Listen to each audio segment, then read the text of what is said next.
Turistično-informacijski center na Glavnem trgu je obiskalo 18% manj turistov kot v lanskem polletju, vseeno pa se je prodaja spominkov povečala za 25%. Lani so sicer v prvih 6 mesecih zabeležili dobrih 36 tisoč nočitev, letos v enakem obdobju 28 tisoč.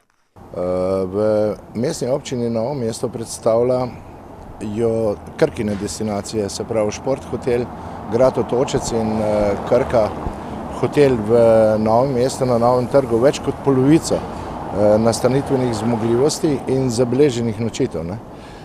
In v letošnjih prvih 6 mesecih je v Krkinih destinacijah padel obisk za 6100 nočitev. Zato so v skupni številki za občino zabeležili padec nočitev za petino, dodaja Kuljaj. V Termah Krka pa pojasnjujejo, da so številke o zasedenosti v prvih 6 mesecih primerljive z lanskimi. Junija, na primer, sta enoti hoteli Otočec in Talaso Strunjan poslovali zelo dobro, nad pričakovanji pa tudi hotel Krka, je povedala Vesna Janković. Slabši sta enoti Dolenjske Toplice in Šmarješke Toplice, tako da je nivo nočitev tukaj malo manjši kot lani, ampak v povprečju na nivoju družbe smo pa recimo na lanskih rezultatih. Največji upad je sicer pri italijanskih in domačih gostih. Se pa Termam obetajo precej bolj zasedeni poletni meseci, saj imajo v nekaterih enotah zaprte rezervacije že za september.